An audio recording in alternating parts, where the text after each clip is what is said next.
SSC পরীক্ষা 2026-এর সকল শিক্ষার্থীদের সামনে কিন্তু টেস্ট পরীক্ষা আসতে চলেছে।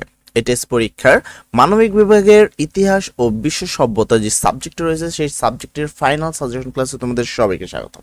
আজকের এই ক্লাসে আমরা ইতিহাসের কোন অধ্যায়গুলো সবচেয়ে গুরুত্বপূর্ণ, কোন অধ্যায়গুলো তোমাদের সিলেবাসের আওতাধীনে অল্প কিছু অধ্যায় পড়লেই হবে, ক নাম্বার প্রশ্ন কোনগুলো পড়বা, কোন ইম্পর্টেন্ট কিছু খ নাম্বার প্রশ্ন, ঘ নাম্বার সকল কিছুর জন্য আমরা নির্দিষ্ট পরিমাণ প্রশ্ন তোমাদের জন্য রেখেছি। যে প্রশ্নগুলো যদি তোমরা আয়ত্ত করে নিতে পারো তাহলে তোমাকে এতটুকু আমি আশ্বস্ত করতে পারি যে বাংলাদেশের ইতিহাস ও বিশ্ব সভ্যতা এই সাবজেক্টটিতে তোমার বিন্দুমাত্র কোনো সমস্যা থাকবে না। এবং টেস্ট পরীক্ষা শুধু যে টেস্ট পরীক্ষাতে কমন পাবা এটা নয়, তুমি এটা ফাইনাল পরীক্ষাতেও কিন্তু 100% প্রশ্নপত্র কমন পাবা। তো চলো আমরা যদি সর্বপ্রথম দেখি কোন কোন অধ্যায় পড়বে। এখানে টোটাল 15টা অধ্যায় রয়েছে। এই 15টা অধ্যায় তোমাদের বইয়ের সূচিপত্র রয়েছে।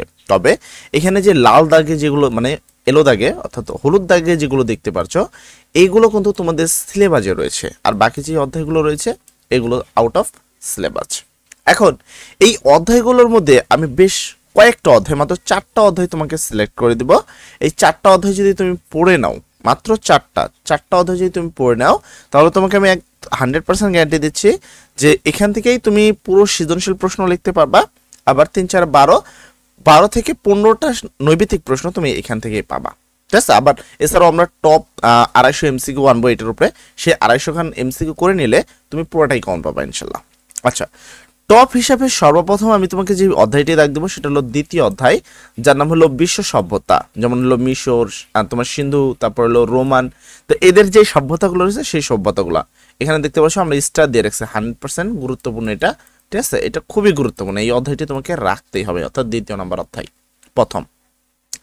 তারপর রাখবা চতুর্থ অধ্যায় যে অধ্যায়ের নাম হলো প্রাচীন বাংলার রাজনৈতিক ইতিহাস খ্রিস্টপূর্বাব্দ 316 থেকে 1204 খ্রিস্টাব্দ পর্যন্ত।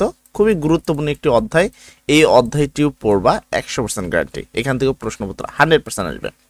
ষষ্ঠ অধ্যায় পড়লে পড়তে পারো, নাইলে নাই। তবে আমি ইম্পর্টেন্ট দিব অষ্টম অধ্যায়, যে অধ্যায়ের নাম হলো বাংলায় ইংরেজ শাসনের সূচনা পর্ব। এটাকে 100% গুরুত্ব দাও, এইটা আসবে এখান থেকে প্রশ্ন। ঠিক আছে। এরপরে তুমি পড়বা নবম অধ্যায়, যে অধ্যায়ের নাম হলো ইংরেজ শাসন আমলে বাংলায় প্রতিরোধ, নগরজার, তারপর হলো সংস্করণ, এইগুলো যেগুলো আছে এইটা। তো এই যে টোটাল 4টা অধ্যায় দেখ দিলাম, 2, 4, 8 এবং 9, এই 4টি অধ্যায় পড়লেই তুমি সম্পূর্ণ প্রশ্নপত্র কমন পাবা। এছাড়াও বাকি যেমন সত্য নির্বাচন ও মুক্তিযুদ্ধ, এটাকে বাদ দিলাম, এখান থেকে তেমন একটা প্রশ্ন আসবে না। আর বাকিগুলো তো মানে শেখ মুজিবুর সম্পর্কে যা আছে এগুলো তো আউট অফ সিলেবাস হয়ে গেছে, তো এগুলো থেকে আর প্রশ্ন আসার কোনো চান্স নাই। তো এই 4টা অধ্যায় সর্বপ্রথম পড়বা। এখন প্রশ্ন হলো কি কি পড়বো।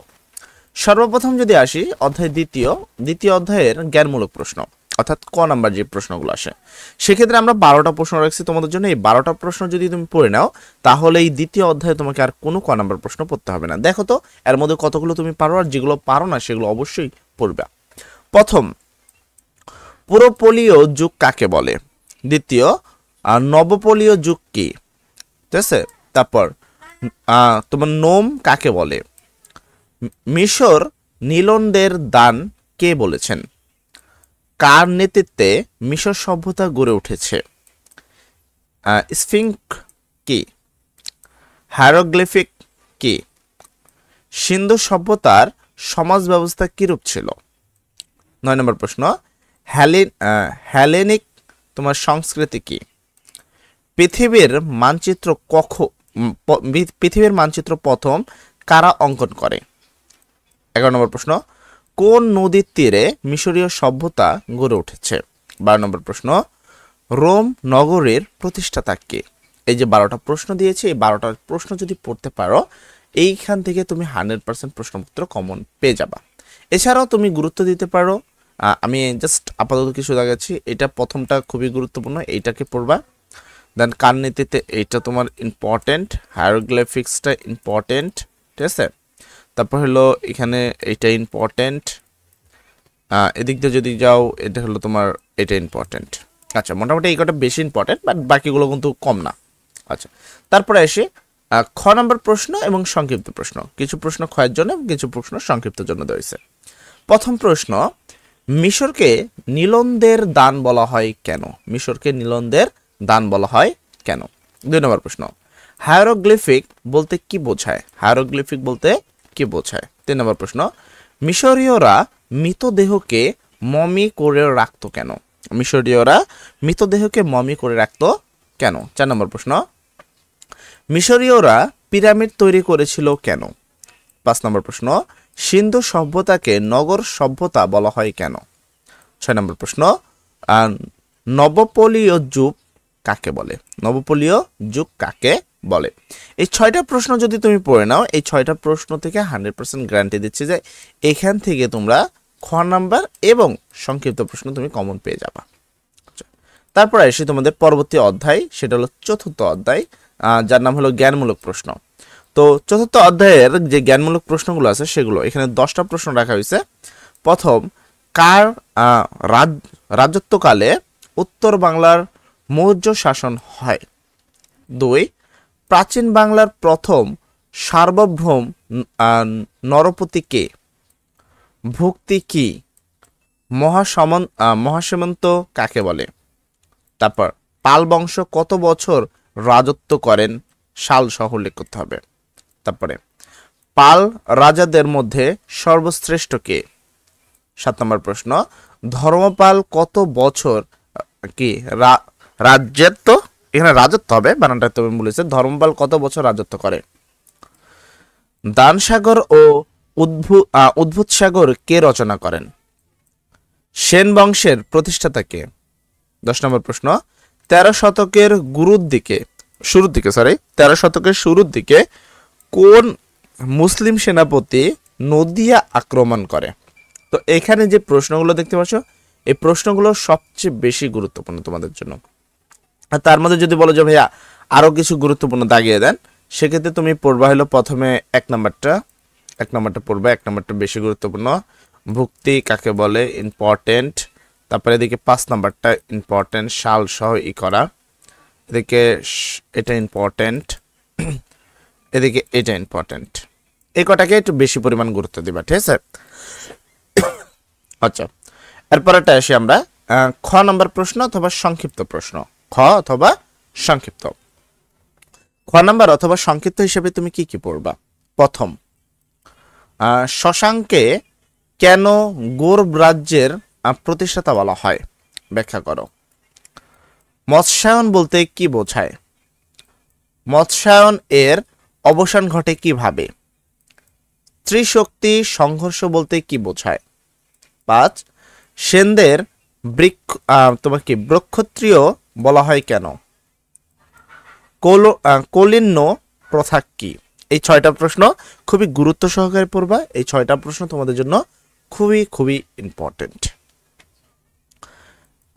এরপরে অধ্যায় হলো 8ম অধ্যায়। 8ম অধ্যায়ের নাম হলো তোমার কি? 8ম অধ্যায়, যার হলো জ্ঞানমূলক প্রশ্নগুলো। 8ম অধ্যায়ের জ্ঞানমূলক 1 নম্বর প্রশ্ন হলো, পর্তুগিজ কোন নাবিক প্রথম সমুদ্র পথে এদেশে আসেন? 2 নম্বর প্রশ্ন, কত খ্রিস্টাব্দে ইস্ট ইন্ডিয়ান কোম্পানি গঠিত হয়? 3 নম্বর, কার নামানুসারে ফোর্ট উইলিয়াম দুর্গ নামকরণ করা হয়? 4 নম্বর প্রশ্ন, কোন নদীর তীরে পলাশী যুদ্ধ সংঘটিত হয়?